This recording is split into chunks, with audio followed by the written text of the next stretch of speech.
Hello दोस्तों, हमारे channel में आपका स्वागत है। आज हम आप लोगों को राज्य के नीति निर्देशक तत्व डीपीएसपी के बारे में पूर्ण जानकारी देते हैं, जो हमारा आर्टिकल 36 से 51 भाग 4 में इसका वर्णन किया गया है। डीपीएसपी हमारा आयरलैंड से लिया गया है। DPSP is full form directive principle of state policy. हम इसके बारे में आपको विस्तृत जानकारी देते हैं। भारत में लोक कल्याणकारी राज्य के सिद्धांत को डीपीएसपी के माध्यम से देखा जाता है। डीपीएसपी कल्याणकारी राज्य के स्वरूप को दिखाते हैं। हम राज्य के सामान्यतः दो सिद्धांत होते हैं हमारे राज्य में, एक पुलिस डीपीएसपी के थ्रू, एक पुलिस राज्य, एक लोक कल्याणकारी राज्य। अब हम आपको आर्टिकल 36 के बारे में जानकारी देते हैं। इसमें क्या कहा गया है? राज्य की परिभाषा दी गई है, जिसमें राज्य का अर्थ नहीं लिया गया है, जो आर्टिकल 12 में लिया गया है। इसमें राज्य की परिभाषा दी गई है, जिसमें राज्य का अर्थ वही लिया गया है जो आर्टिकल 12 में लिया गया है, और दोनों की जो परिभाषा है समान है। आर्टिकल 37 के बारे में बताते हैं।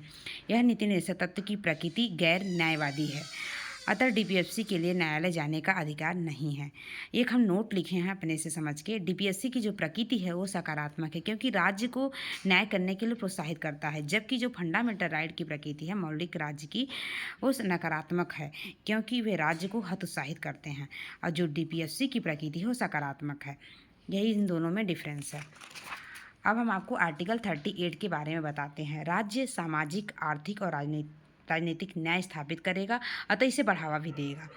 अब हम आपको इसका पार्ट 2 सेकेंड बताते हैं। राज्य आय की असमानता समाप्त करेगा और तथा अवसर, प्रतिष्ठा और सुविधा की समानता स्थापित करेगा। मतलब कि इसमें राज्य जो है अवसर, प्रतिष्ठा और सुविधा तीनों की समानता स्थापित करेगा। फॉर एग्जाम्पल, दिव्यांगों की सुविधा, रेलवे स्टेशन पर जो विशेष प्रावधान है उसमें सबको समानता स्थापित करेगा।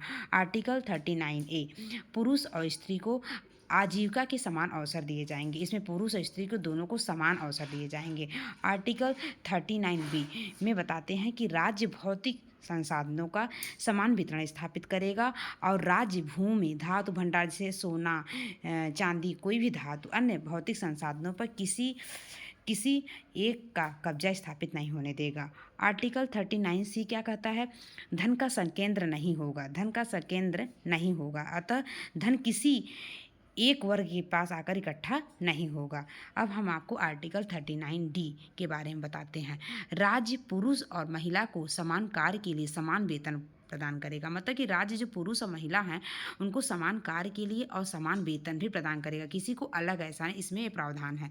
आर्टिकल 39E, पुरुष, स्त्री और सुकुमार बालक इन द सेंस कि जो युवा बालक हैं, बालकों को विवश होकर ऐसे व्यवसाय में न जाना पड़े जो उनके आय और शक्ति के विपरीत हों, मतलब जो उनको नुकसान हो। जो आर्टिकल 39E में कहा गया है कि उनको बालकों को विवश होकर ऐसे व्यवसाय में न जाना पड़े जो उनको आय के, शक्ति के और विपरीत हो। आर्टिकल 39F क्या कहता है कि राज्य बच्चों की स्वतंत्र पर्यावरण तैयार करेगा, जिससे कि उनका विकास हो सके। अब हम आपको आर्टिकल 39A कैपिटल ए के बारे में बताते हैं। इसे 22वां संविधान संशोधन 1976 के द्वारा जोड़ा गया था। इसके तहत समान न्याय निःशुल्क विधि सहायता का प्रावधान है। इसको लागू करने के लिए नियम है। राष्ट्रीय विविध सेवा प्राधिकरण, राष्ट्रीय विविध सेवा प्राधिकरण, जिसे हम NLSA, नलसा के शॉर्ट फॉर्म है। राज्य विधिक सेवा प्राधिकरण, जिसे हम सलसा, जिला विधिक सेवा प्राधिकरण, जिसे हम DLSA की स्थापना की गई है, जिसे हम 9 नवंबर 1995 को लागू किया गया था। इसीलिए 9 नवंबर को राष्ट्रीय विधि सेवा दिवस मनाया जाता है।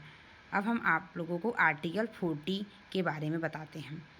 ग्राम पंचायतों का गठन एवं उनकी स्थापना करता है। यह गांधीवाद पर आधारित है और भारत में पंचायतों की स्थापना 73 में संविधान संशोधन 1992 के माध्यम से अनुच्छेद 243 से 243O के बीच की गई है, और इसमें 74वां संविधान संशोधन 1992 नगर पालिका, जिसमें अनुच्छेद 243P से लेकर 243ZG तक प्रावधान है।